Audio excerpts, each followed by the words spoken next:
First thing on the agenda is approval of minutes of December 2nd. Is there a motion to approve? Second. Any discussion? All those in favor? Aye. Next is addition to the agenda. I have two. One is a legislative update, brief legislative update. And second is West Cornwall Firehouse Insurance. Are there any other additions to the agenda? I'd like to add committee vacancies. Okay. We did have a couple of things I wanted to, we did get a couple more suggestions or communications that I was going to handle people willing to volunteer. But we could add vacancies. We can put it on the agenda and Okay. Oh, you wanted to handle it under communications? Communications. Either way, it's Yeah. fine with me. Okay. So why don't we just put it on the agenda and say a few things on communications. Okay. So those are three additions to the agenda. Will we add them? Second. Discussion. Those in favor? Aye. Under communications, I did receive two comments or communications. One from Robin Tyler, expressed interest in the historian position, and the second from Paul Martin, who expressed interest in the Economic Development Committee. And I know there are other out there. There's going to be something in the Chronicle for January listing all these things out. So it's my thought that we would postpone any appointments and encourage more. It's great to have these this interest in these summaries of qualifications here, but I thought we'd wait till the new year before we made any appointments. Yeah, that makes sense. I didn't get Paul's Okay. thing, so if you could forward that. Sure. That would be great. Yep. Any other communications? You had sent to us a letter from Peter Kalmus, Yes. and you were going to meet with him. Yes. We met. We did meet Yep. this morning, Great. and it's the kind of thing where we do get a lot of requests for trees, ditches, things like that. So those are fairly routine. But I'll hand those Yeah. to you, and I'll keep track of those. We did meet with the guardrails, trees managed on Popple Swamp, and we're assembling a tree list, and we're assembling a guardrail survey. You know, before budget time, we should have some figures on guardrails and stuff. So certainly Peter had some dead trees near him and some guardrails that could be replaced. So it's just property owners being aware of what's going on in their street and being Right. And extra eyes and ears for us. right. And certainly we're glad to meet with them. Good. Any other communications? Any public comments? It's time. Yes, Joanne. I was wondering, since we have delinquent taxes on here again, and when we were at the annual meeting, it was said that we didn't have much of an issue with delinquent taxes. So I'm presuming that it has, something to do with the castle. But I also wonder, for those of us who live in Cornwall Bridge, whether you're pursuing collecting taxes on the Burkhart property. All right. There's 3 or 4 things. There's one, the town rate of collection is high, but even at 98% of $6 million, there is a delinquent tax issue there. There's some long-term delinquent taxes, and primarily the Burkhart properties, which we are going to.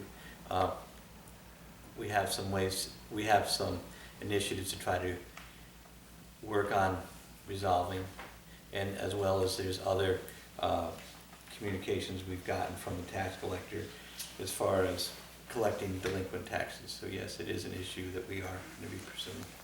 Okay, as far as at Brownfield down there, I was reading in the Waterbury Republican that there is a regional brownfield partnership of West Central Connecticut that provides grant funding to towns for brownfield assessment and correction, and that they use money from EPA grants and the Connecticut Department of Economic and Community Development.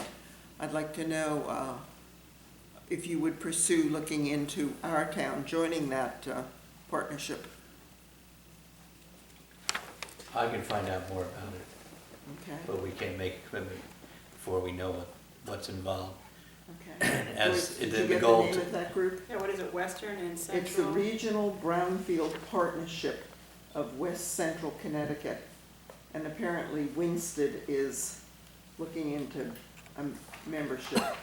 Right. Also, some other towns actually own brownfields. It's not the town of Cornwall's goal to actually own any brownfields. Yeah, So but that- if you're successful with your tax thing, we'll probably wind up owning both of his brownfield sites, That's the right? point. We don't want to own a brownfield. We want to sell it to somebody else who then can rehabilitate the brownfield. Well, yes, but if we But could it- assure them of getting money for it, it might make it more possible to get them sold. Correct. It's a complicated field. Okay, well, I just would ask. It's great to them know look there's into other it. options out there for brownfields. Okay, thank you Right. for looking into it. Right. Any other? Yes, Judy. A question about the agenda itself, number 17, delinquent taxes, executive session anticipated. I spoke with Tom Hennick today because there's been a long-standing problem with the way that executive sessions have been placed on the agenda with insufficient information. And I showed him that this was on the agenda, and he said it should have more qualifying information with it. Just like you can't just put personnel, you can't just put delinquent taxes, you can't just put litigation, you can't just put, you know, the claim, the open claim that was at the Cornwall Consolidated School. You have to put as much qualifying information down as you have in order for people to know why you're going into executive session. Delinquent taxes is inadequate. So he said you don't have to identify the property owner or owners, but he said another qualifier to go along with delinquent taxes would be, what are you doing in executive session to address the delinquent taxes? Yes. We have a proposal from the tax collector to take legal action against delinquent taxes. And I think without identifying that, there's a potential for litigation because we may have to go to court to collect the taxes. So that's why it's under executive session, because it's potential or likely litigation. So we have a proposal from the tax collector to review about delinquent taxes. So that's why we're going to executive session. And that should be listed. To discuss potential litigation. It needs to be expanded a bit. And the municipality has gone through 2 Freedom of Information complaints, and in both, at the end of those complaints, the hearing officers and the final decision by the commission sternly told the town of Cornwall that this was one of the specific items that they wanted the town to focus on, was expanding the notice for Okay, be expanded executive to say session. delinquent taxes. What we were told before, you can't just say litigation, you can't just say real estate, you have to give a qualification. So we could say potential litigation delinquent taxes. So that Sounds good to expands me. it, but it Yeah. doesn't, whatever. It doesn't expose the property owner, but it tells the public why you're going into executive session under delinquent taxes. Okay, And I have an article from the Register Citizen that pertains to Freedom of Information Workshop. very positive article from Harwinton. Who's here as press tonight? Are you here as press? Good model to follow. We now have, Ruth, are you here as press? Yes. We now have a person from Harwinton on staff, right, the new assessor?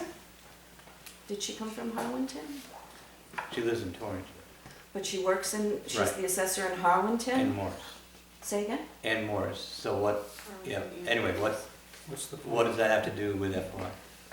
Well, they have a dynamite website, for one thing, and they're very pro freedom of information for all of their boards and commissions. And the article even says that they're going further and they're training their officials in ethics, and they're joining with partnerships with Yukon Extension and the state to bring all of their boards and commissions up to speed. That's great. But also, this town has also hosted FOI workshops. We even had the town attorney come out here to do a special workshop concerning FOI for town boards. And we do have on our agenda.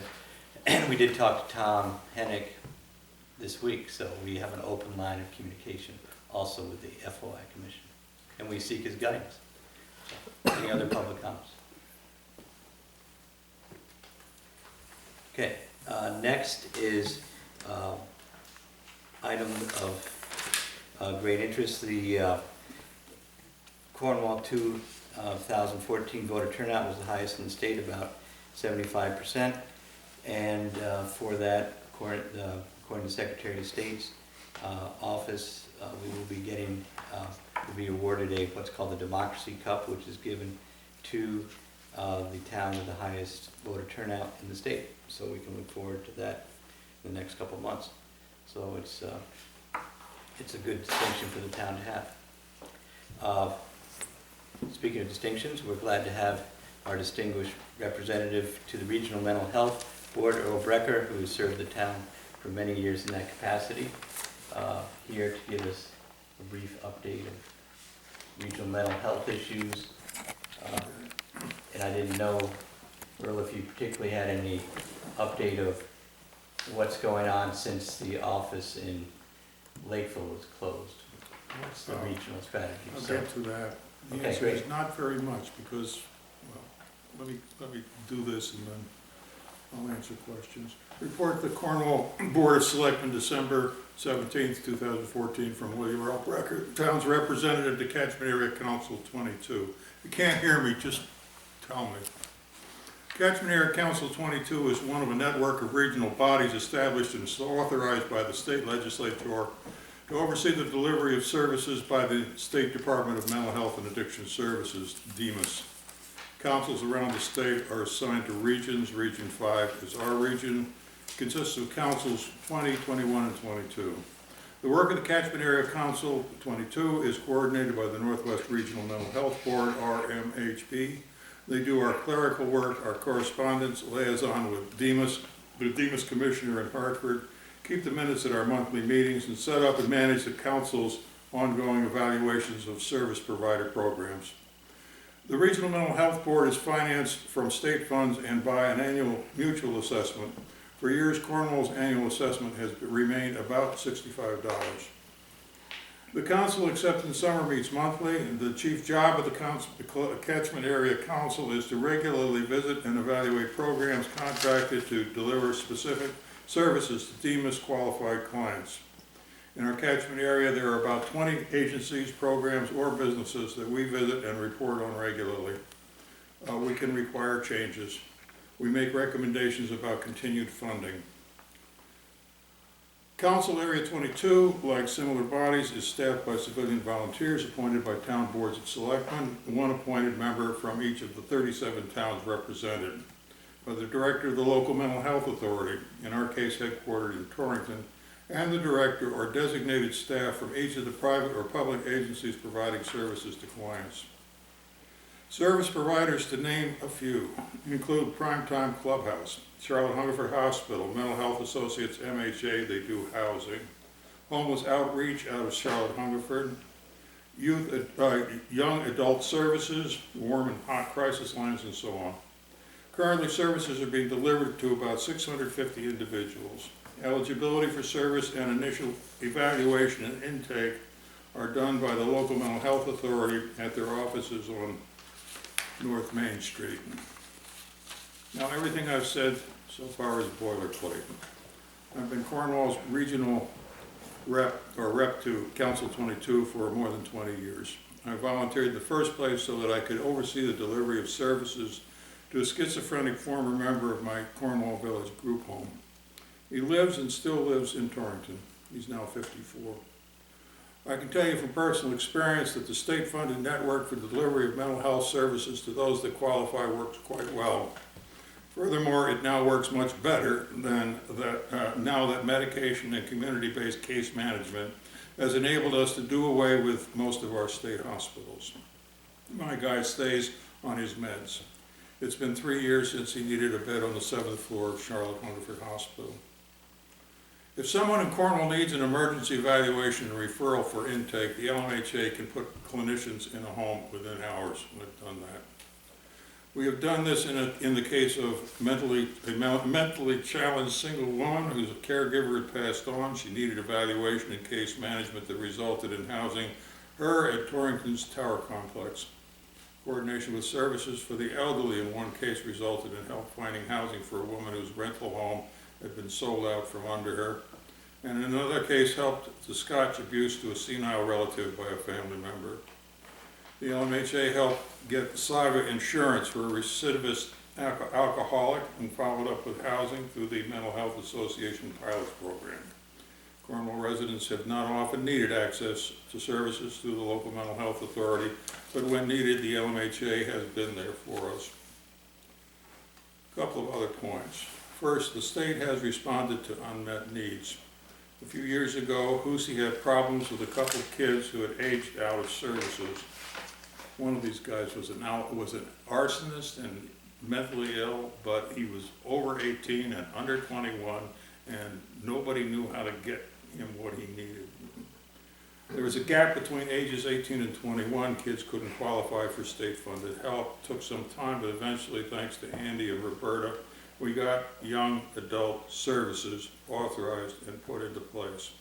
This arm of the LMHA is based in Torrington. They have a group home on East Main and supervise a much larger group living in their own apartments. Also, you should be aware that homelessness in Torrington is a growing problem. The fish shelter is swamped and has been swamped. We have 35 people living in the woods, some camped in a tent city behind Kmart. The homeless outreach program coordinated with the LMHA using private donations has just acquired a warm-up facility. Before that, you were out at 6 o'clock in the morning and you fended for yourself wherever in the library or wherever until things opened up again in the evening. Sharon Hospital has and has had for several years a 12-bed geriatric psychiatric unit, and this is unique in this area, on the 2nd floor of Sharon Hospital. My family has used this facility twice to evaluate an elderly relative. It has been helpful to other Cornwall families as well. We're very, very lucky to have it available. Last, we have just this last October in Lakeville lost CMHA, Community Mental Health Associates. They closed because state reimbursement rates didn't cover costs. 50 years ago, my mother helped found this clinic. It's 135 clients who will now have to travel to Cornwall or elsewhere for services. This is a major hole in the area's mental health support system. A lot of CHIMA's former clients, first for transport reasons alone, won't get needed help. The answer to your question is the hole's there. We haven't figured out how to fill it. A lot of people are scratching their heads over this, but and there are people from Cornwall who access these services. And if I mention names, which I can't and won't, you would know who I'm talking about. Now, in the Catchment Area Council and the LMHA, you have something good that works. After this year, I will retire from the council. I've been doing this for over 20 years. I suggest you now start looking for my replacement. I suggest you look for someone like me who has a vested interest in seeing the system work for someone they care about.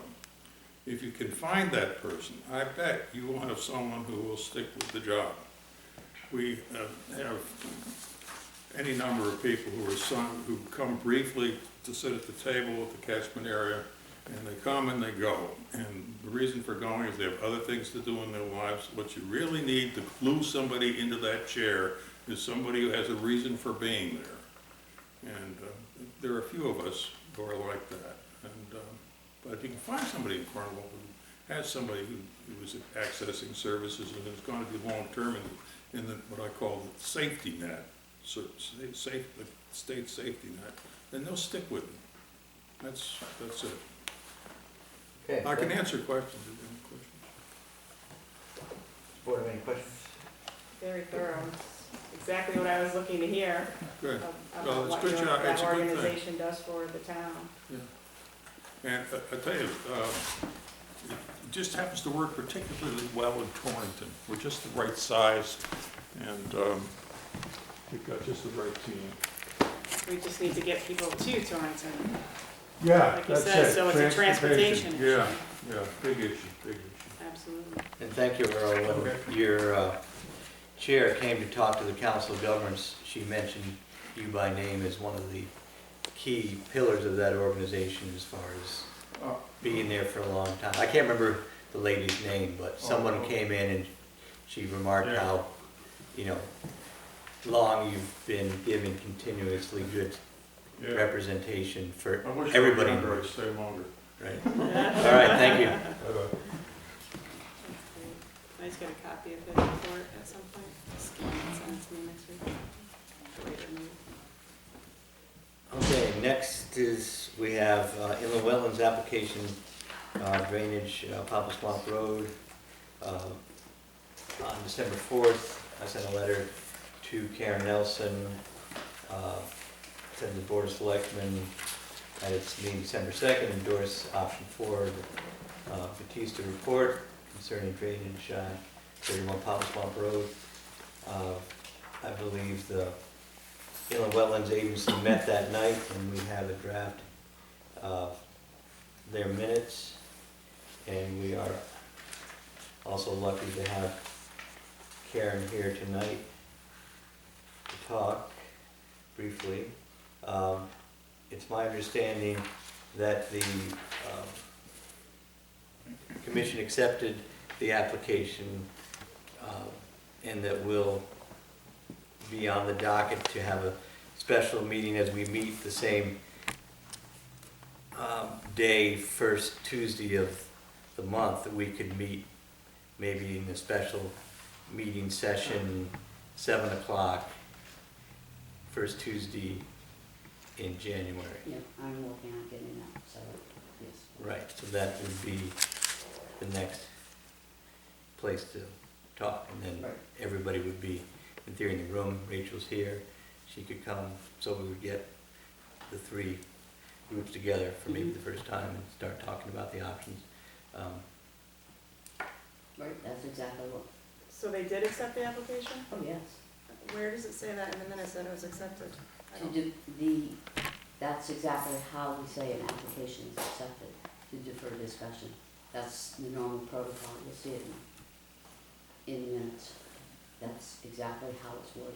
So you, The application is accepted, they moved to. and then I'm gonna just speak to protocol, Heidi, in terms of process. Applications are accepted when they're on the agenda. I accepted the application, it was accepted, and for action. And if you go back to my minutes, you'll see it's very consistent language. The Okay, application so is as long as it's on the agenda, that means it's accepted. You're An saying this is a application is complete accepted. application, it's accepted, Right. it's on the Commission- agenda. Okay. I'm sorry, I didn't go through your past minutes, so I don't know your protocol. It Yeah, doesn't, no, there that's- was no motion to accept the application, so I'm just trying to If you figure go, out. yeah, minutes for all the applications since I've been here, since 2007. Yeah, but it's I based don't strictly- have time to do that, So- so I'm just trying to catch up. But when you talked about the application, you discussed it to talk about it underneath your enforcement officer's report. So you did that. Okay, it does say acceptance there. Discuss the current permit. If They also said that they could not move forward. They could not move forward without the Massadera site being in compliance with the current permit. So is that happening? So that we I'm can going move to forward? speak to the fact that this is a Board of Selectmen's meeting, and that wetlands issue should probably be a wetlands meeting. The minutes speak to what will be discussed at the wetlands meeting. Right, but it's on our agenda, so I'm Right, just and- asking and- the and question, I'm this just is here to part of say our that the agenda. That the application was accepted, and discussion of the application will be deferred to the wetlands meeting in January. Okay. So you're not gonna answer my question. Your question is, Have you discussed with the applicant what it is about her permit, open permit, that cannot move forward? Like, it says it was stated, application number 600, which is the town's application, could not move forward without the Massadera site being in compliance with the current permit and or modifications. right, and So that have will- you and discussed will that be- with the And that will applicant? be discussed at the January meeting, yes. But have you discussed it with her before that January meeting, so I that have the not. application doesn't get to the January meeting I and say, have oh, not. I need to do this I now? have not as of yet, no, Okay, so are you gonna do that before the January meeting? yes. Okay. All I need to know, thank you. Okay, so the application is in process, they normally accept it. Okay. If it gets put on the agenda, they accept it, and then they table it till they have a chance to read all the information, and then the second meeting, they start acting upon applications. So that's where we're gonna be at in 2015. Is there a time clock that starts like planning and zoning with wetlands? Yeah. And when does it start now? Does it It start, started on the acceptance of the application. which was at that last meeting, that December 4th meeting? Is on the agenda because all applications, according to the wetland statutes, because the minute they're accepted and put on a docket, there's a 15-day appeal period for members of the community to seek an appeal against and push for such a public hearing. Commissions, whether it be in all the towns I've worked for, including Harwinton, Colebrook, all of those, it goes on an agenda, and the application goes on an agenda. It is not determined to be incomplete at the initial meeting. An application could be accepted and determined incomplete at the next meeting, but applications are always accepted at the meeting and then deferred for discussion to the second meeting, because a public hearing could be forced if there's a petition rendered, to the town, to the wetlands agent. But what we do is specific, is very clearly defined in the statutes as to protocol. Okay, great, thank you. So the big news for tonight is we'll have a meeting, same date as our meeting, half an hour ahead of time to try to get on the same page with inland wetlands and proceed. This is the first meeting in January, which is the It's a special third, meeting. fourth, fifth, sixth. I think it's January 6th, is that right? What is that first Tuesday? Or first Tuesday. Right. 6 sounds right. Okay, anything else on that?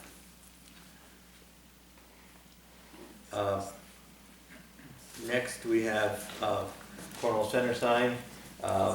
Pleased to report that Z. Cameron got this, the Cornwall Center sign up. It looks great. Here's a picture of it. Oh, yeah, let me see, I heard it was awesome. I need to go back So to it. it's, Oh, wow. When did it go up? it went up about a week ago.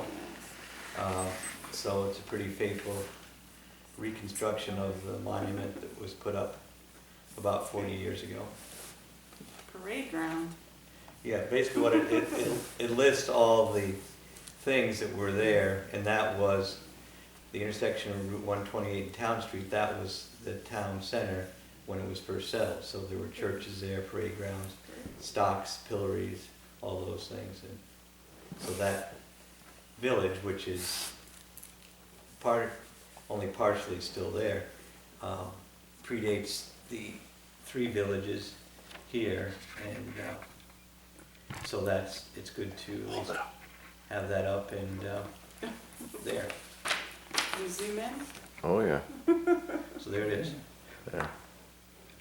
So anyway, Thank you. thanks to Jerry Beers for funding this Yeah. in memory of his grandmother who put up the original. Okay, so I will write him, 2 stores up there? so I'll write Mr. Beers and thank. Bell Road cell tower, the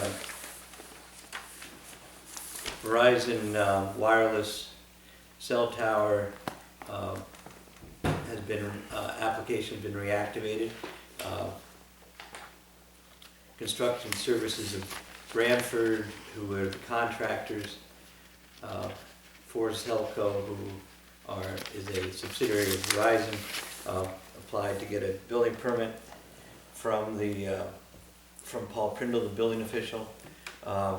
This big document here, which is available for people to look at, is Verizon's development and management plan, which has been approved by the siting council, and it shows the specifications of the tower, which is off Poplar Swamp Road. And so basically their plan is to build it as approved. Karen and I had there's been some ongoing questions within the Wetlands Agency and the siting council as far as erosion and sedimentation, because part of this drive going up there is over 20% grade. It's a gravel driveway. When we received the building permit, the town was under a flood warning, and we have concerns that 20% gravel grade in Cornwall may not stay put. So we suggested a bond. The company pushed back against that, saying that the siting council had not required them to put up a bond. We checked with Town Attorney Grimes, and he talked to the siting council, and basically because the state has preempted local jurisdiction on some of these matters, this town cannot go beyond what the siting council required. So he has suggested that the town building department authorize a building permit, and if there's failure of erosion and sedimentation control, then legal action will have to be taken against and claimed against the contractor. There is an issue that will have to be resolved. Veterinary Health got involved briefly because there is a cabin on this leased property, and they have to, under Veterinary Health, before they can build anything else on there, they have to make sure they can put a septic reserve field on there. So they're, according to Paul Prindle,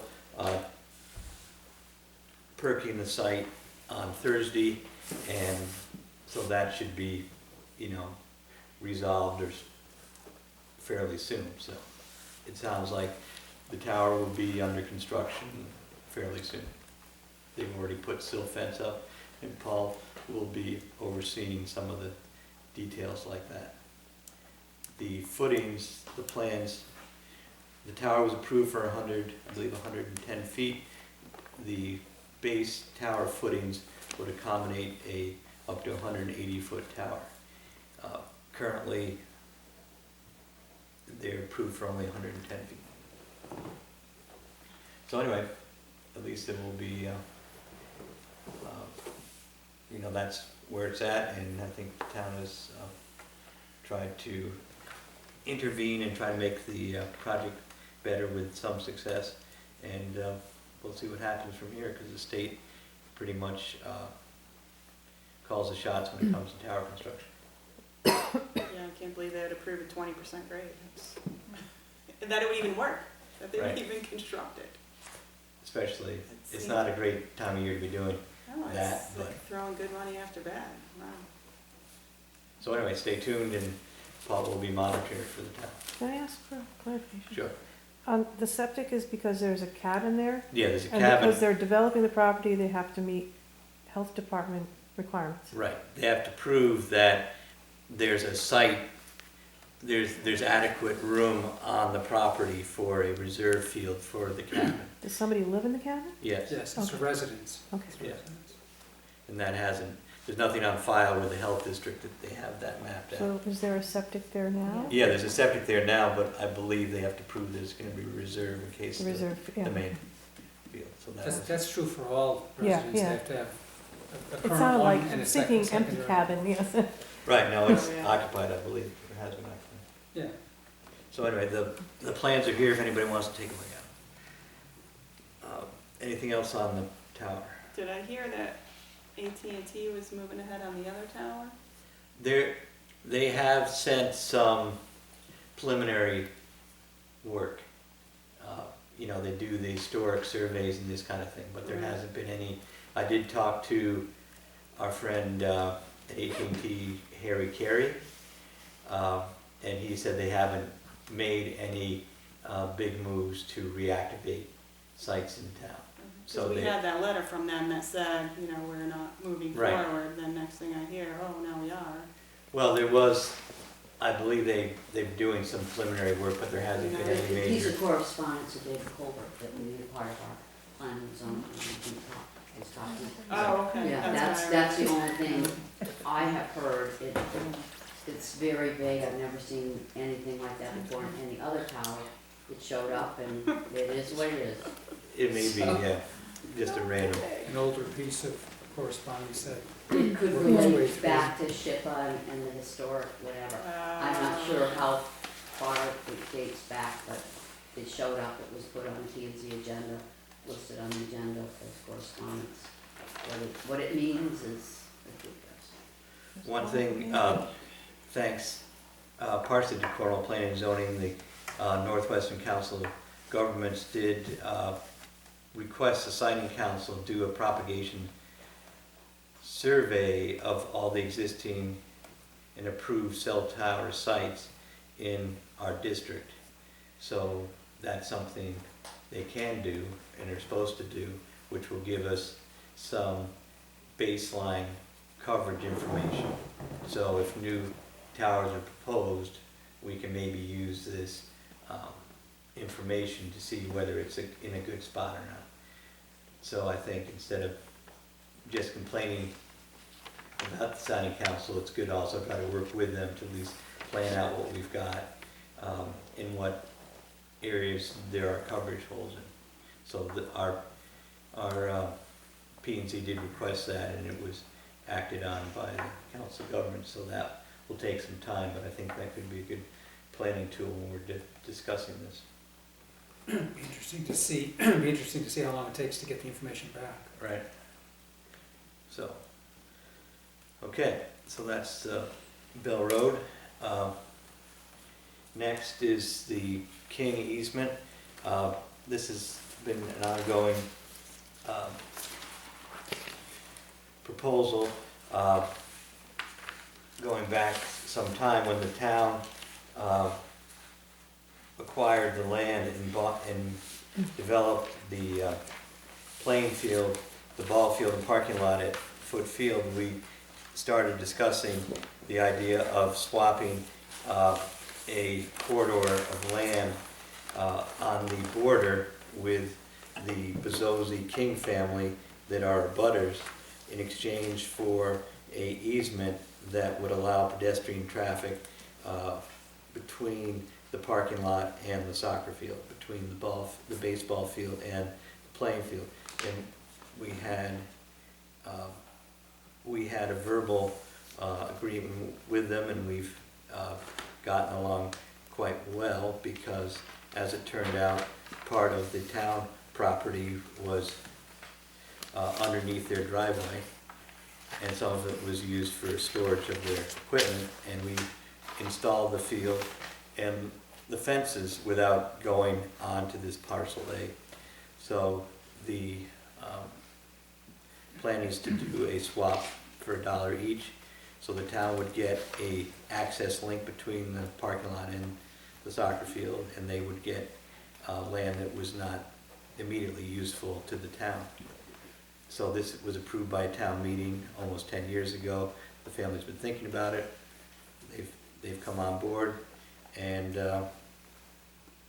so all we have to do is, at some point soon, I had Pearlie draw up a quitclaim deed. We quitclaim our interest in the piece of property, which is something like 1/10 of an acre, adjoining their property, and they will sign off on the easement, giving us rights for the public to cross their property to connect the two fields. So we don't have to sign this off tonight, but I wanted to get the documents in front of the board to consider. And as I said, the town meeting has already approved this. And This is the original construction. right, and we're getting from Howland Engineering, we're getting the Mylars, and we still need to get things to record on the land records.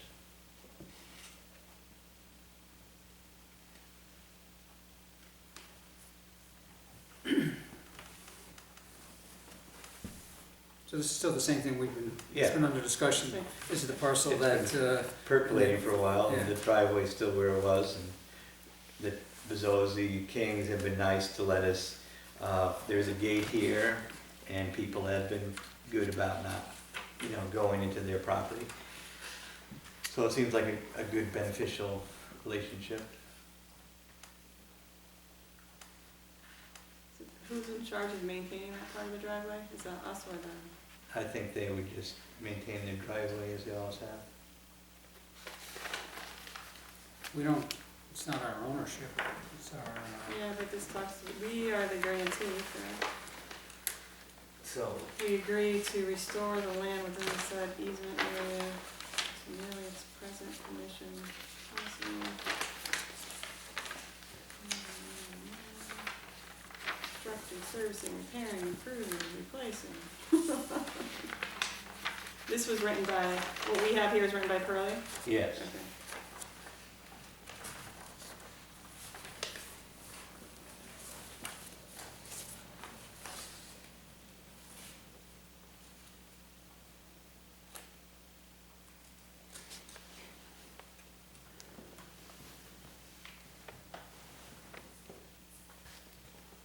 Okay, that gives her the right to maintain it.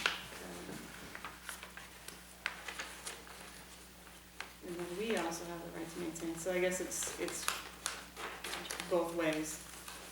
We have a right to maintain, they have a right to maintain. If one doesn't maintain it, then we can do it, so that our folks won't be sloshing through the mud.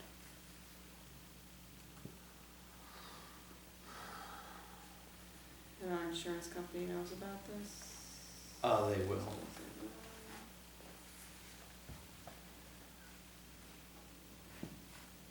Right, and we hold them harmless against any claims that something happens there by public use of it. and we have the right to repair and replace a pedestrian passageway over and through parcel B, Right, which is. but on the next page, she has the right and we have the right to maintain it. So if It one has- decides they're not gonna do it, Small. it's not just gonna be left in disrepair, so that's. Right, and it hasn't been an issue. Sounds like everybody's covered. Right. Our need of pedestrian would be different than their need Oh, of sure, truck access, yeah. vehicular.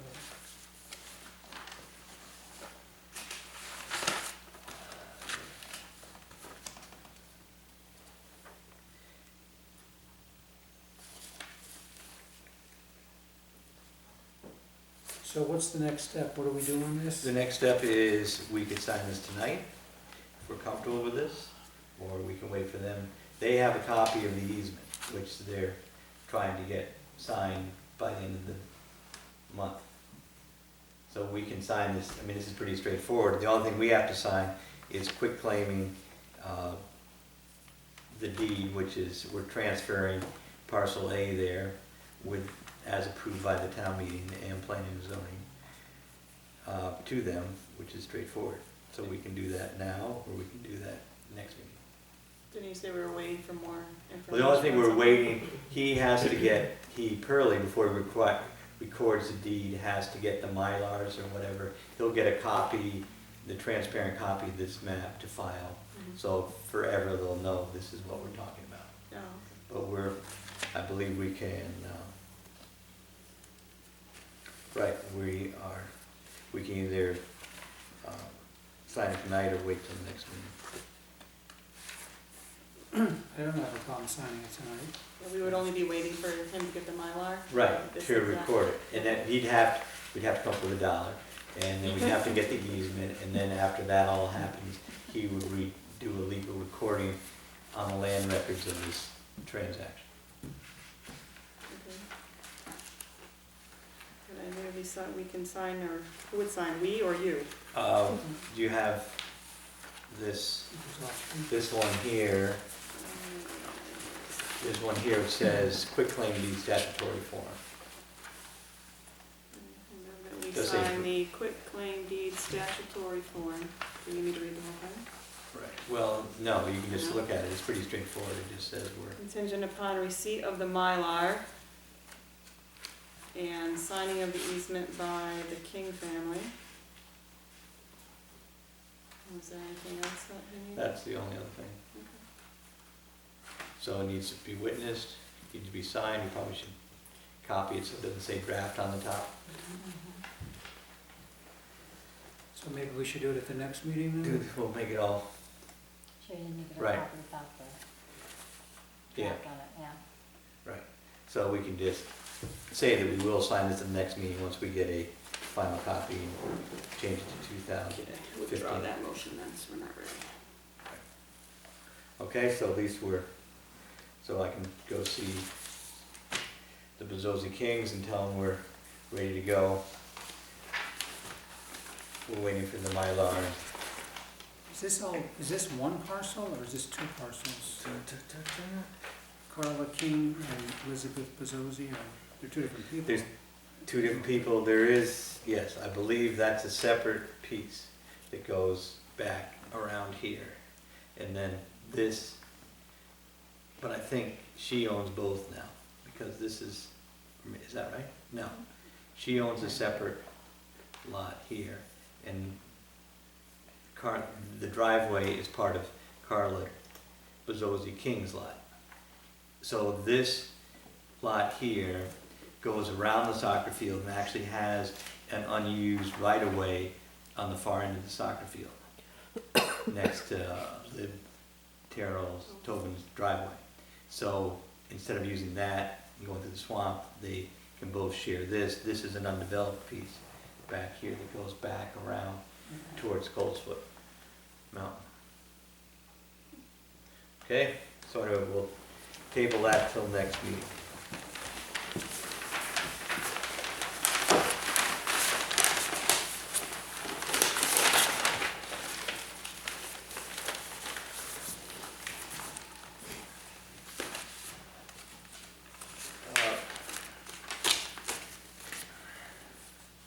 Next, we have Chapel Street. I looked into the files and found that the town meeting did accept that road in 1878 when the chapel was built as a town road going in a crescent from River Road going back to the River Road by the second railroad crossing. So it is a town road.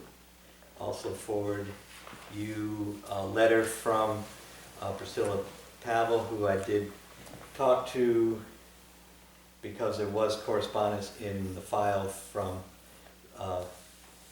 the Pavels to the town going back about the status of the road. So Priscilla did say that she had an agreement with the town to plow it, that she would pay for the plowing, and since that time in the 70s, she's paid to do it.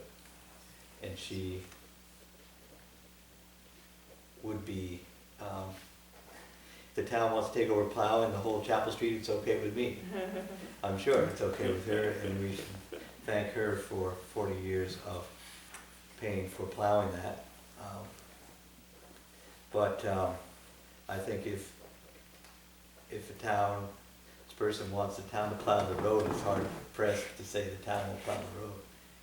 I think it'd be nice from the town standpoint also if this situation kept in place, but if somebody else wants to have the town plow it for whatever reason, then the town has some obligation to Somebody plow. makes a request to have it plowed, and it's a town road, but up until that point, if there's previous arrangements that have been made, then that's what. That's the deal. That's the deal, yeah, that's The what. deal's the deal. So I think Steve Scoville and the small highway truck did plow it recently, so this at least lets everybody know what the historical situation was concerning Chapel Street. It is a town road, even though it's no longer active chapel. And as we discussed before about the railroad crossings and stuff, it does make sense.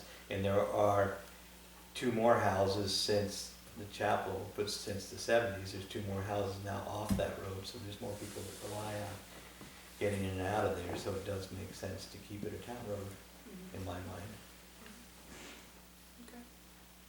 Okay, so we will continue to do that, and I'll get back to Priscilla. Thank her for her custodianship,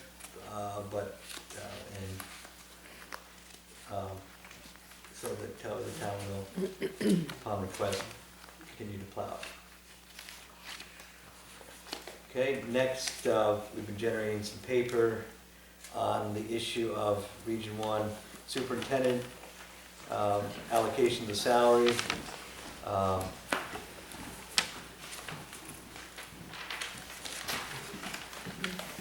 First thing I dug up was the educational cost sharing formula with the help of Barbara Herbst. I found out that Cornwall gets $85,000 a year under the educational cost sharing formula, which is nice, but it's also the lowest grant of any town in the state. And right after I found that out, we found out we had the highest voting turnout, so we either highest, lowest, we're never in the middle. We're always distinguish ourselves one way or the other. So anyway, so though that's that information, every town does get some money. Some towns get more than others. This formula really hasn't, the per capita amount really hasn't changed in the last 15 or 20 years. Sometimes they add more money to stressed, there's certain words, maybe you know what they are, but challenged school district, urban school district sometimes get supplemental applications or funds as the state has it. But these numbers for these smaller rural towns in Northwest Connecticut have been pretty constant for the last 10 or 15 years.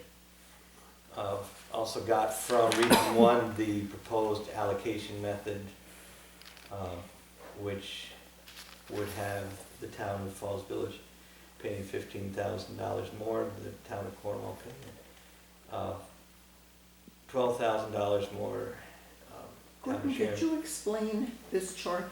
Because you said we're paying more, but it says a minus sign. So could you explain the chart, because I couldn't figure it out? I think the minus means that if you have a minus, you're paying that much more money. Yeah, but I couldn't add the numbers up across. I don't understand how the chart was created. I think if you, all right, I think if you look at the first, the top chart. The current allocation. Yeah, the current allocation, and then you look at, say, the first line, which is the town of Canaan Falls Village. Currently, they're paying under some year, which I assume is this year, or maybe it's next year, they'd be paying $1,195,000. Under the 1/7 model, if everybody paid the same amount for superintendent services, the town of Canaan Falls Village would be paying 1.2 million, 10,000, so that's $15,000 more than they're paying under the And, current and how allocation. that's determined, I believe, is currently the second column, K through 8, regional services total, instead of being 49,000, is 41,000, is reduced by $8,000, because that's the allocation method that's currently in use. That figure is $8,000 or $8,900, but if it's broken into the 1/7 model, which is what there is, it'd be $26,000 as opposed to the $8,900. And the difference is the $15,000 at the bottom. Oh, there's the 89, yeah, that's what they're saying, yeah, right. The difference is 80, you really have the minuses and pluses backwards in our, Right. So you're Okay, so losing when that we- amount of money. So in Cornwall one, it's the So we'd be, it's It'd be cost- 26 minus 11. and I think the current method is done by pupil, by per percentage. pupil, and the cost of, I believe, the superintendent's salary is spread out over several categories. What this shows in the middle columns, they're saying that the superintendent services total is $157,000, and then they're spreading that out at $26,000 per town. Who has brought this 1/7 model forward? I believe some of the other towns have expressed an interest. We would assume that, no, I shouldn't assume, I would believe. I don't think it's Cornwall Falls Village. Right, I would believe it's North Canaan is Right. proposing this. Yes, I mean, North Canaan, And the thing that's interesting to me is because the vote is a weighted vote, is it not?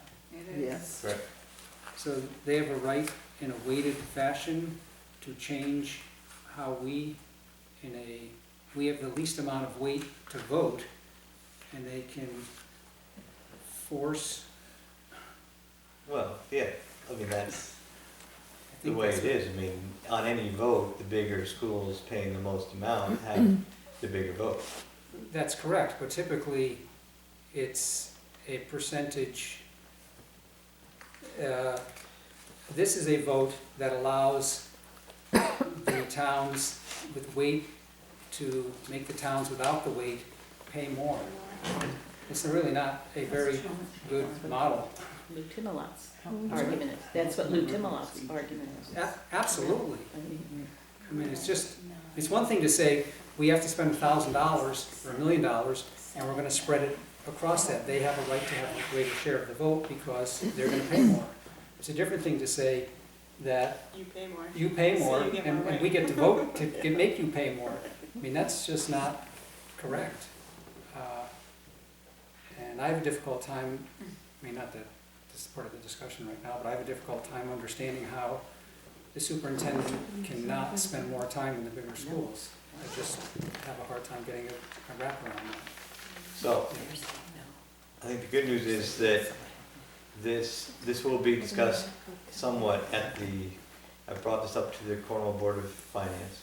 It will be discussed at their meeting tomorrow night briefly, and the good thing is that the following month, Sam Herrick and the superintendent make their annual discussion of their budget at the Special Board of Finance meeting. So that will happen in early February. So then our school board people will be there, superintendent will be there, Sam Herrick will be there with all the numbers. So that will be more informed discussion as far as what's going on, but I assume that this would then have to be in part of that budget. I mean, it just can't happen without it being part of a budget. So that's really when the discussion will be focused.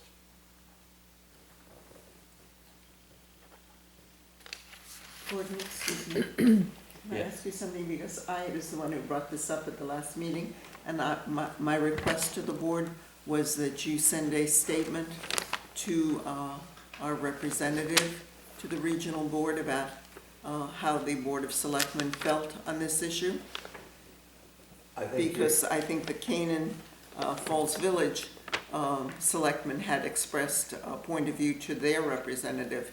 And, I think that those of us who are paying taxes in town and, and Richard's point of view on this, that Sanders should hear from the board at least how you feel about how his vote should be cast, even if it's not the major vote.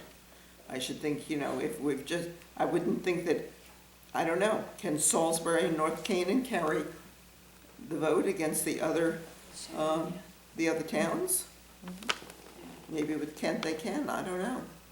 But I would like to hear our board, you guys, tell them how you feel.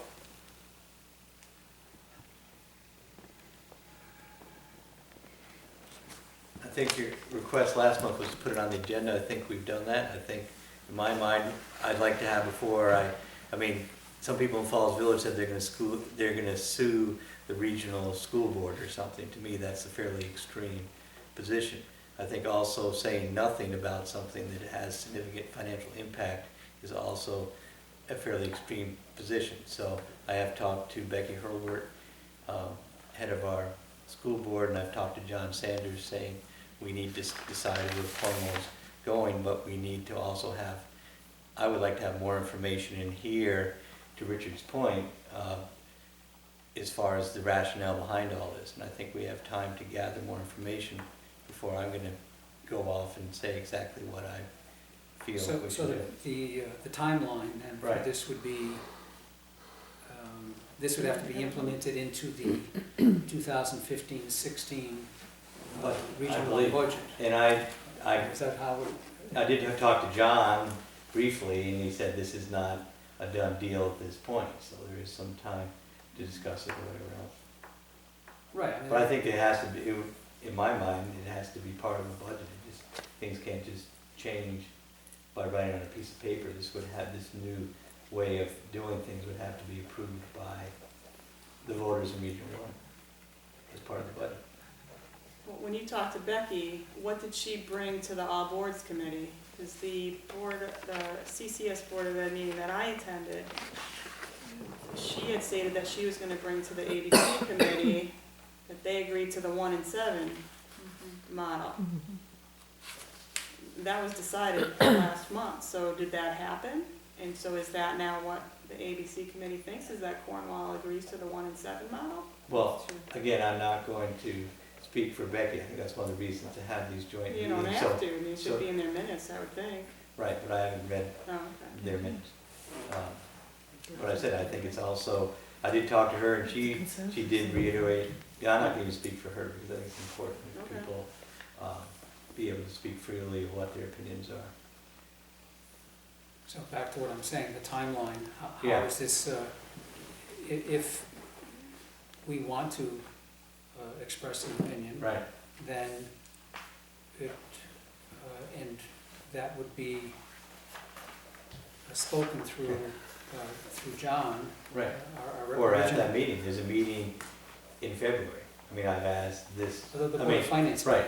The Board of Finance, the joint meeting with the Board of Finance will be discussing about the high school budget, we'll be discussing this. And I've told Patricia, and Sam knows that we're concerned about this, that we want an explanation of the rationale.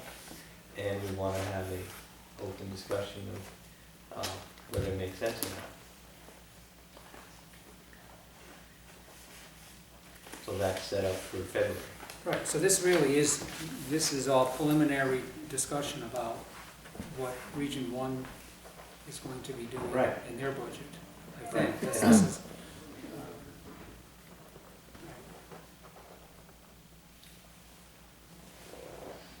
I know, I know John Laporta, he hadn't even talked to his board about it, but I know he was concerned about it, and there has to be a real justification for the town to spend $12,000 more. Understanding we are part of a cooperative effort, and we may not always agree with what the majority view is, but I'm sure that they're gonna have questions. right. So that's, and I did get something from the superintendent's office which I think I sent on to you from Patricia Chamberlain. There's some statutes about cooperative agreements, how the districts can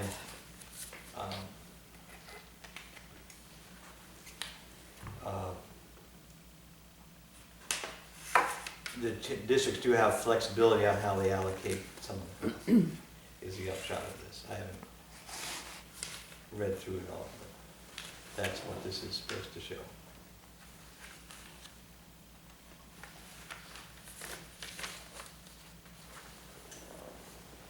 Okay, anything else on that issue? Excuse me, Gordon, can I speak? Yes, sure. So the final decision is going to be made by the Region 1 Board of Education. They're gonna take a vote. I think so, but that's one of the questions I should, that I have, is that I believe this, they'd have to restructure their budget if this method is adopted. But they're gonna vote, the 6 of them are gonna vote on that. They're gonna say this is what we feel, and they're being advised by the ABC committee, who's gonna give them Right. Oh, yeah, there's some meeting, there's some meeting also in January to discuss this at the high school. I want to say like the 21st or something. There's going to be another meeting before this meeting in Cornwall. There'll be a thorough discussion of this for all concerned parties up at the high school. So, I'm not the expert on that. That's why I don't really want to go out on too many limbs. Right. But there will be another meeting up at the high school where all the towns will be able to come and hash this stuff out. So I'm just assuming this has to get put into a revised structure of the high school Region 1 budget, which does cover not just the high school but all the shared services. So that is another important thing. There will be another meeting in January to try to get some consensus of all. I would the towns. suggest or recommend that you get an exact schedule from John Sanders, because our Board of Education from Cornwall has already given, just like you said, we have already given unanimous yes that we should do the 1/7 to Becky. So she has brought that to the ABC committee. So the ABC committee, I don't know what the other 5 towns have said, but Cornwall's opinion on the ABC committee is 1/7 works. This was a long time ago, though. This is not even November. I think it was the October meeting. So since then, we've learned a little bit more about how it works, but only here. We haven't had any discussion on our CCS board about it. So if you wanted to change that opinion, or if you wanted to get a different opinion, you need to go through either John Sanders or come back to our Board of Education. Like, I don't know how you even have a voice. Those are your 2 voices. It's going to be voted on by the 6 people, which one of them is John Sanders, and it gets advised by the ABC committee, which is Becky Hobart. So, I mean, I think it's important to understand what the timeline is and not miss it, Myself included, like, we weren't presented with, you were at that meeting, we weren't presented with much information at all. It just sounded very fair. 6 towns, 7 towns, 1/7, let's just divide and we were told that only the superintendent's position would be able to be divided that way, not the rest of the people in pupil services. So we thought, oh, okay, that makes sense. She does equal work. And then when we realized what the money is from the state of Connecticut, and it's quite different, it doesn't look fair at all, So the way it came about is also a mystery. But I think getting an exact timeline from our Region 1 rep is important, when those meetings are and how your voice can be heard. Right, we'll know that next month.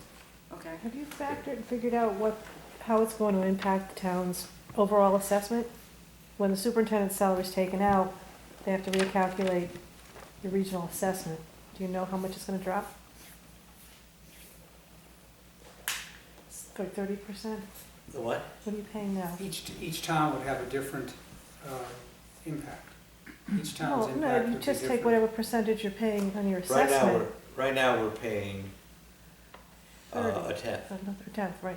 Cornwall roughly has a 10th of that, but it also, that's why you need Sanders, because you don't know what is going to be the enrollment next year. Just even, Right. right now, we're talking about $12,000. that's half of one student tuition. So it's like, Yeah. I mean, it's significant, but it can change with one or two Yeah. students as far as we go up or down. But It you can look at your change with current- what's going on with the whole rest of the region, Right. whether it's shrinking, whether Cornwall's staying the same. Yeah, but So- just looking at the current numbers, so is it too simplified to say, if you're talking $150,000 for the superintendent, then you're saving 15,000 on your assessment? Or is there something I'm missing there? Well, the way it looks now is if, well, I mean, it's all theoretical, because it said there's gonna be other factors that are gonna determine what Cornwall's assessments are. They're probably gonna be more significant on this. But, I mean, also assume, you know, is the school Yeah, 'cause budget gonna your- go up? Your And then we salary, assume your it's gonna- superintendent's salary portion is gonna stay Right. the same, and everything else is gonna move, so. Right, but if everything stayed the same, if we did this year, we would probably pay $12,000 more, or something like that. So that's the magnitude of what we're talking about. But we have to look at a lot of those other big, I'd just like to see the Then- finance board look at that, the whole numbers, because you might actually, if you did it this year, you'd end up being like $3,000 ahead. No, Karen, because it's just, it's one part of the 257,000, or whatever her 157,000 is. We are paying a larger share of that. Yes, we'll pay less of the other, but that's all an equal per student charge. We will be paying an extra $12,364, more than we would pay the other way. Yeah, I understand that, but but if you you're look taking a at, big chunk of your regional budget out that applies to your assessment. I mean, just, there's a lot more going on here that I think people are looking at, and that's just what I'm And asking to right look now, at all of the numbers, not just this one piece. right, if you look at our total assessment now is $1.4 million. This is less than 1% of that. So I mean, $12,000 is a lot of money, but you have to weigh this in with everything else that's going in there. So That's what I'm why- saying, yeah. Right, okay. There's a bigger picture here. There's a big picture, which we're slowly understanding. Okay, so anyway, we will look forward, and I will have that date of that meeting in our next meeting, and we will get educated. Okay, anything else on this issue? When does the Board of Education, Cornwall Board of Ed meet again? We're not Tomorrow? meeting this month, so our next meeting is January. It would have been tomorrow night, but it's January, Third week in the January? third Wednesday, that's right. Have you heard about this, the big meeting up at the high school? No. Okay, so you may meet about that same time. Yeah. And generally, It makes me nervous. Yeah, it should. You know? okay. So anything else on that, on to Freedom of Information Workshop? We did talk to Tom Hennick, and he said basically every other year was fine to have Freedom of Information workshops. We did have one about a year ago here. There's also one in January 2014 at the high school, which I went to. There was one here where other people went to. Considerations I had was that there are some, as we know, we're constantly reappointing people to town boards and commissions. We have another, this year will be municipal elections. So there'll be another whole group, another new class of town officials in November. There'll be another group now. I could see having a workshop here in the spring and maybe talk to see whether, Hennick also did encourage regional workshops, not just town workshops, inviting other people, makes time worthwhile. So if we had one here in spring and then encourage the high school to have one up in Housatonic, a regional one for the, next, that'd be January 2016. So if we had something here, spring 2015, then you have a regional thing. There, 2016, that would sort of spread it out. I mean, I I think would it think gives, that even if we have one here, we ought to. it'll let everybody know, and it'll let Invite the everybody around. people at the COG and stuff, so I think spring's a good time. So we could do one in April maybe, That'd be great. so. How's that sound? Sure. Yeah, and I Okay. think that we should, certainly let the chairman of all of our committees and commissions know that it'd be a really Right. good idea for some of them to show up. You know, with the information age and emails and information that goes back and forth, I think, people don't think about what they're saying Right. and that it should all be in an open meeting. right, the big thing is the town's business should happen at a table with the Exactly. public here, not, Exactly. not You get behind. new people put on boards and committees and they forget that, just human nature and all of the emailings that are going back and forth just in your own personal life. You send something to the committee members that should Well, the other be thing too stated at is, a if, table. if there is, I've been told, and we were told by the town attorney, if there is an issue that comes up and somebody disputes a town issue and they raise an FOI complaint, then somebody's personal computer can become evidence in a proceeding. Right. So whenever you're doing public, as a public official, whenever you're putting stuff out there, it is a public document, and people should know just because they're at home That's doesn't right, mean. I think that's what they need to Right. know, and that's Right. what they have not been told or they have not been reminded enough of it. So to do the meetings once a year, to get these new folks that get put on these boards and commissions to go to the workshops, so they're not going 2 years to the next one. Right, but as I said, what I would do is we have one here. Right, and then so that's a encourage- great idea. Encourage Spring one at here, Housatonic, because sometimes Housatonic next also year. you get different, you don't want the same people coming. Sometimes you'd have different people come and they can raise issues and Right, all this stuff. So anyway, good. But again, no matter where it is, at the high school or in Somebody won't Cornwall, somebody won't be able to make I it, know. but I would also strongly suggest that we invite other towns right, to our Cornwall, to give them enough lead time. You know, an open invite to COG, because I think for Tom's sake, he'd rather speak to, you know, 25 or 35 people than, Two. or, all of Cornwall's chairmen would still only be 10 or 15 people. Right, okay, so we'll look at something maybe mid-April. okay. Okay.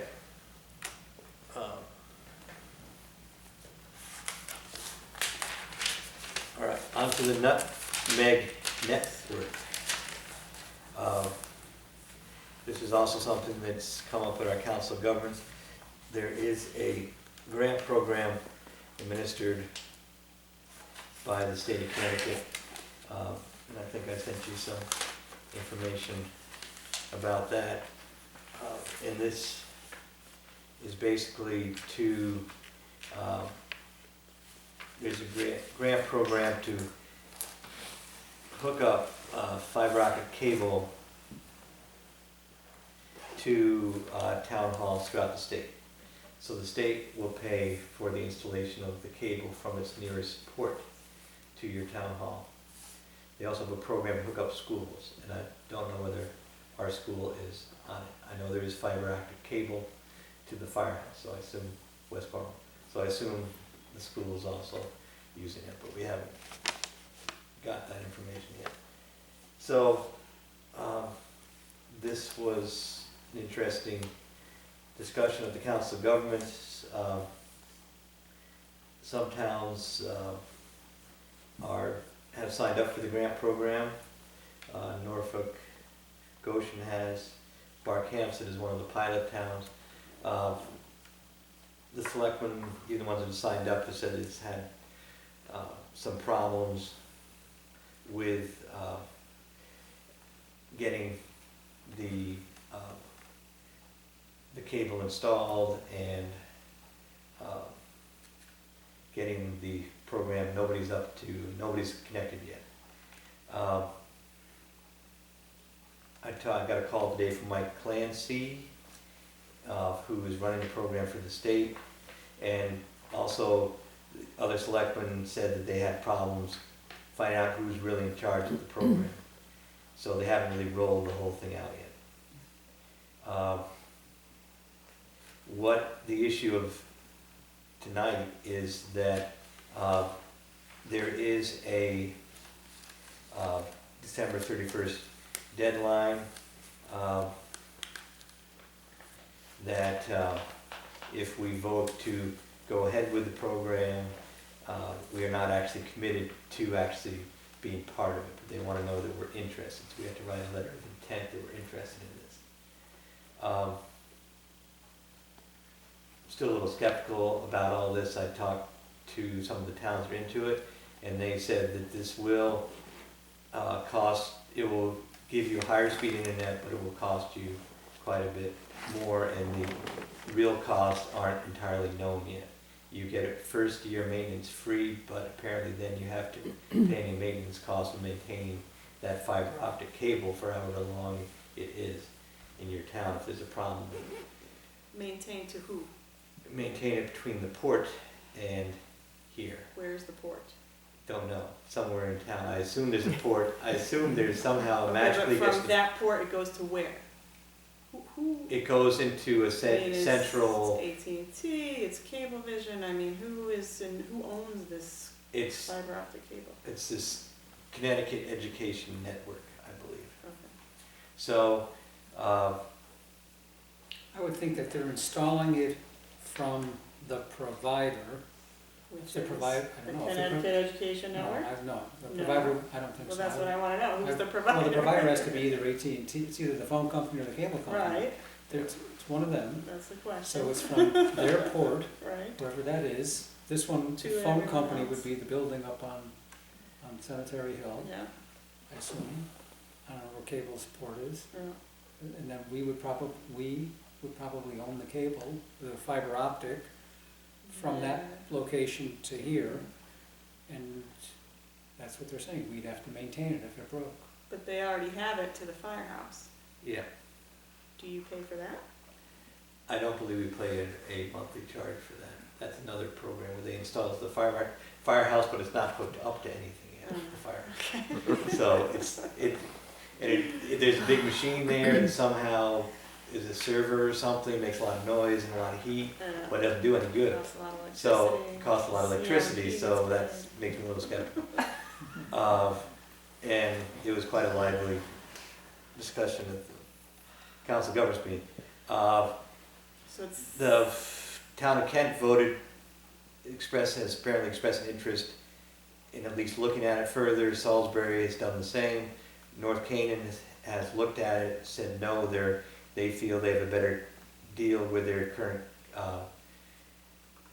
current cable system, as does Falls Village. Sharon said it's not going to work for them. They have too many dead zones, no cable service in Sharon. They have big holes. So the selectmen there felt that was their priority as far as filling in the holes, more than this is going to work for them. But if they're saying they're gonna run the fiber optic lines, there wouldn't be any holes. No, they're just going to run it to your town hall. You're talking about these side roads don't have cable service in parts of Sharon. Oh, Currently. they're just worried about not even having that. Right, so they don't have They wanna basic, start with that. they want to, that's their priority of how they're going to spend their time, is trying to fill in those holes as opposed to get this. Did talk to Okie Dokie, our IT guy. He said, don't do it. It's a total waste of money, and it will cost us more to maintain a system that we don't need. So. I would generally agree with that at this point. It's not a clear, there hasn't been a clear convincing need established. I mean, I also don't want to put we still have an opportunity to stay in the game. But even the people that have been in the game for a while aren't satisfied. The biggest compelling thing is they feel the state at some point is going to require us to do this, and this is the way the state pays for the cable. But the skeptical people feel this is a big waste of money.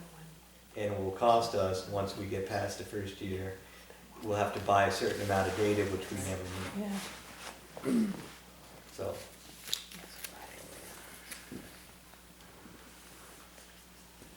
Yeah, I mean, I looked into it a little bit, that's why I asked you to put it on the agenda. What I Right. could find out was not a whole lot of information. Even reading the Northwest Cogminutes, there wasn't a whole lot of information. Just having it come to the town hall, In some towns, so many questions still. right, some other bigger places you may have read in the paper are doing this because it can upgrade your business capacity in their village, I mean, in their city centers. If It makes sense. If it goes through there. If it goes through, it If makes it's coming sense. here, If you run up the main street of Torrington, it makes a lot of sense. If Sure. it goes to down Pine Street, it's not, Right. you don't have that same economic benefit. right, okay. So, Well, it could enhance the library. it could, Do they have connection problems? No. but I'm not sure they have any problems at this point. But if you can sign up for it and there's no downside and you can get out later, why wouldn't you do that? Yeah, could we just at least say we wanna look into it further? We Since can. there's a deadline, I didn't know there was a deadline when I asked to put it on the agenda. That came out later, I Right. said, oh, December 31st, oh, okay. Have we heard anybody say anything positive about it yet? No. There's been a lot of confusion, there's been a lot of time spent trying to sort through the confusion. So, But if I you, mean, if you say you're on board, right, or then you're at you have least to, looking into then it, they then come how out, long do you have? they will come out and, they will, come out, make an estimate of how much connection they have to make.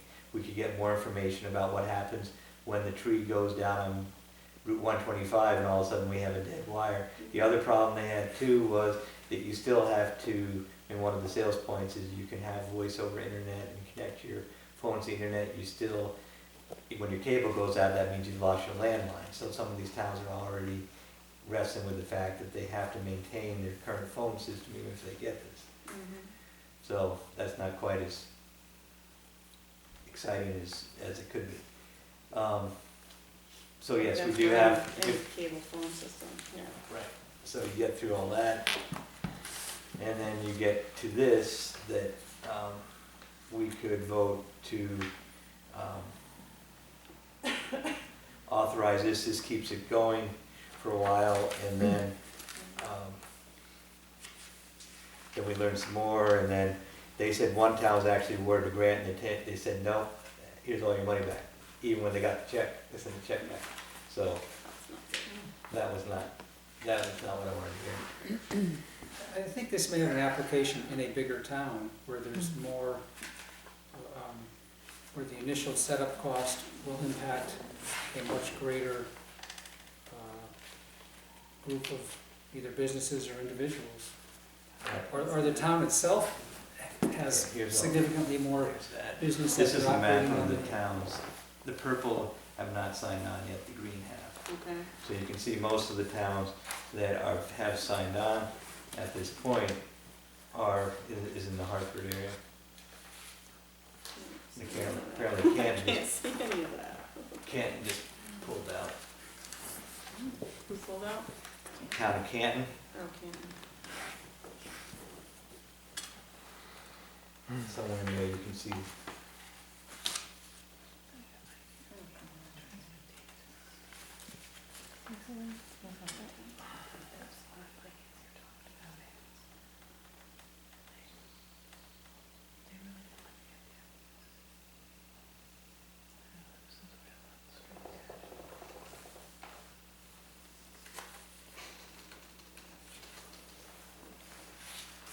How does the COG feel?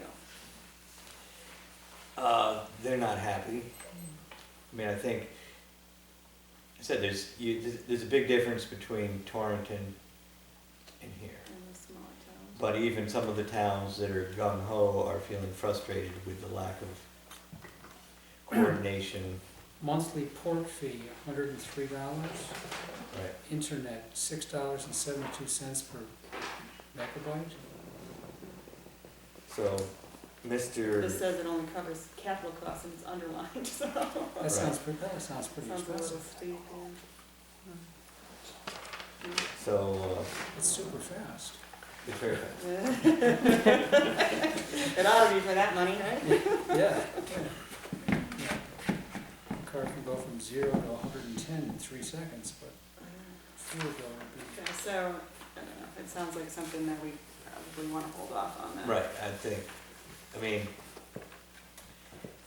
I could go either way, but I think I come down to our IT guy said it's a waste of money. Certainly the towns that have been investigating it, have spent a lot of time on it. It's not a perfect product at this point, and I don't think the smaller towns really, at this point, it's really addressing a need. I mean, it's always fun to get state grants, but I don't really see, just for the town hall, if we were gonna bring a optic cable to a business center in the town or something, or to the school, it's not like the school's already getting it. Right, the COG's been talking about this for a while, but it. But it's always been this like, almost a joke, how bad it is. So I mean, that's why, because you've never brought it to us, so. right, there's never been anybody saying it's a great thing. It's always been, well, we're sort of suffering through it, thinking that it's free state money, but it doesn't seem like a winner. I think we ought to just put it on the back burner and Not take them up on it. not take them up on it this Right, time. and I said, I feel confident, because we lost our router on Monday here, and our IT guy came down, he knows our system. He seems to have a pretty good handle on it. We Can I haven't had connect my phone over there now? we haven't had a problem with speed. Yeah, let me know That hasn't next been time an he's issue. gonna be here, because I wanna bring my phone to him and say, look, I'm getting this message that I cannot connect here. Because it's hard to explain it to him on the phone, you know? Okay, so then it's intention of the board not to participate in the MEG network for the time being. Yeah. Okay. Roof of the town highway garage, Ralph Desnudis worked through some difficult weather and has installed the new roof on the flat section of the highway garage, so that's good.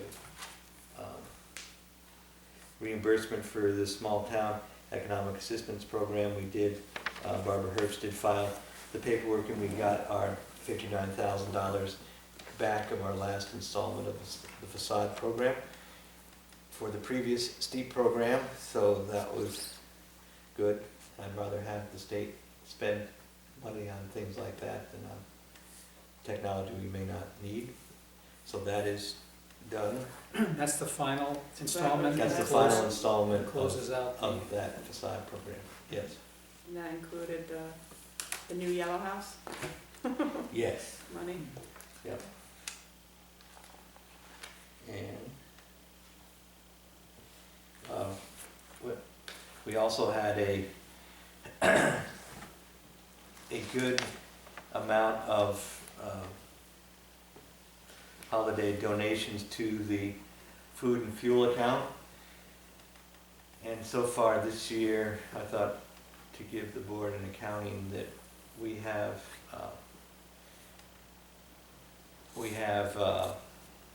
gotten over $23,000 in donations to that account Just this year? just this year.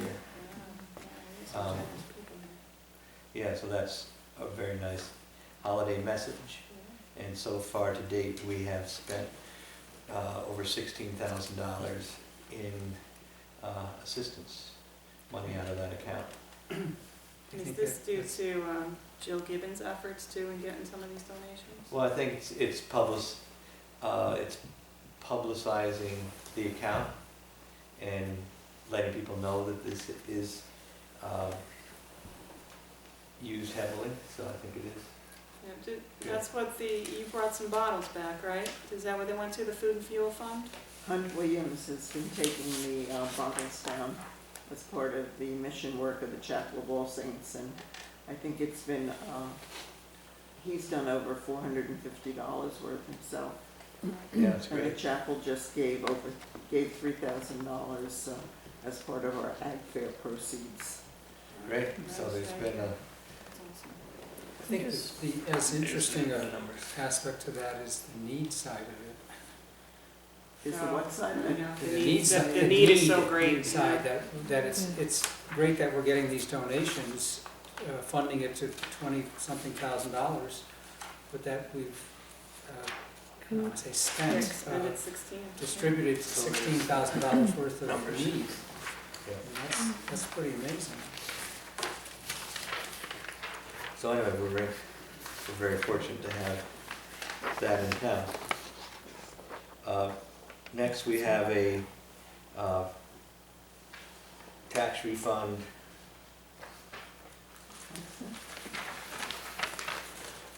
$37.40 for 2 refunds for vehicles. So they moved out of state. So I would make a motion that we grant the tax collector refund of $37.40 for 2 vehicles. Is there a second? Yep, second.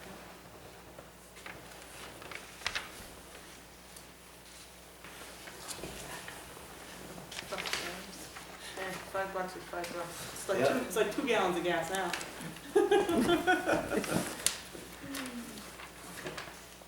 Okay, any more discussion on the tax refund? All in favor? Aye.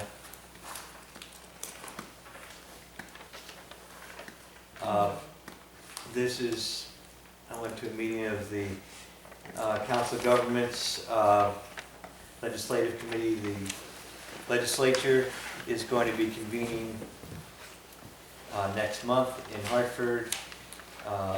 We have the Council of Small Towns meeting also next month in Cromwell.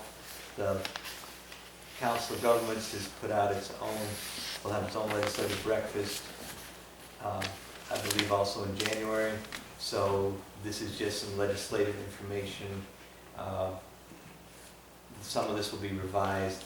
This COG is a 2014, but the priorities are still priorities. They're going to rework this for 2015. And I do have the cost 2015 legislative platform, which will be discussed. So for your taking the extra bedtime reading, there's some exciting legislation to go through. Is that either on the COG website or available through this stuff? I think it will be once they get it in final form and they get into, let's see, they're going to meet before this meeting. So I imagine we probably would find it in next month's agenda. They're going to meet, they meet like the second Thursday, so it will be on that agenda packet. It will come out. West Cornwall Firehouse, we did hear today that the Kerma has accepted the quote from Royal Construction to rebuild the damaged corner of the West Cornwall Firehouse, so I will tell them they can commence working. Firehouse is fine, standing up straight, but it would be nice to get it fixed. What's the quote again? I think it's about $18,000. So there's a $1,000 deductible on that, but the Kerma will pick up the other 17.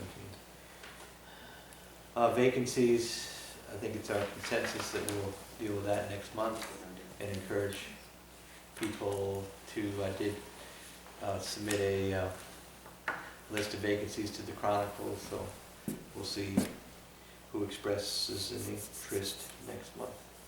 So we'll You have can put that on the Cornwall website too. We can, We'll have that on the next agenda, yeah, and probably even, we'll see. past that. It'll take a couple of meetings to get to Usually, it. yeah. Right. Okay, is there any more public comments? I have a question. There's a rent line on this report from the Food and Fuel Bank for $13.74. How do you decide whether, because don't we have a fund in town, the Clifton Reed Fund for rent? So how do you decide whether it comes out of that fund or it comes out of food and fuel? Well, not to avoid the question, but I don't decide. It's up to Jill. I think this is for emergency cases where people are having problems paying their rent, and I don't know how she balances out any of these expenditures. But who decides who uses the Clifton Reed Fund money? I believe that's controlled by the Housing Corporation, but I'm not sure about that. The Housing I Corporation? think the Housing Corporation controls the Clifton Reed Fund. I think, but I can find out. Thank you. I don't think the Clifton Reed Fund is a town fund. I think it's set up to give people housing, rental subsidies, but I'm not sure if the town administers that.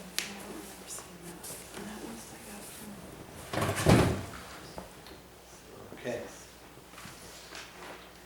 Any other public comments? I have a question. Question? So we talked about a planning committee meeting. All of the committees were gonna get together in January. Okay. And we had said that it was gonna be the 20-something, 21st, 20th. But I saw on the planning and zoning agenda that it's the 31st. So do you know when it really is? No. Okay. The Should 21st, ask Karen, she was here. the 21st reference was just the Housatonic meeting. No, this was Saturday, the 24th was when all of the committees were gonna Okay. get together and do their planning meeting. Right. But then the planning and zoning information said that it was actually the 31st, which was the Okay. week after. So I just was wondering if it got changed. I don't know, we'll have to find out from Karen on Okay. And then the only other thing that I saw was in the Northwest Cog minutes that Falls Village and Pat McCare had said that their town attorney advised them not to sign that DOT right-of-way agreement. Do you know why? that. No, No. I don't know. Because we did, so I was We like, did. well, why did he say no? Um, Just interesting to know what their attorney's opinion was on the matter. Does Pearlie review any of that stuff for us? He can on major things, but that seemed That kind pretty, of thing we don't. that have to seemed pretty review. innocuous. I mean, the beauty of the Council of Governments is you can often get different approaches to different town Right, issues. I didn't know if she said, he said no, for this reason, and this reason. Nobody There else, was- nobody else chimed up and said, we had a problem. Oh, okay. That would seem to be singular. I just found it interesting. Right. That's all I got. Okay.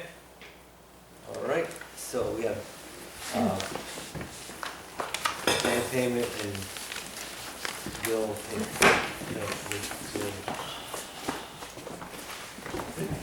Okay, thank you all for coming.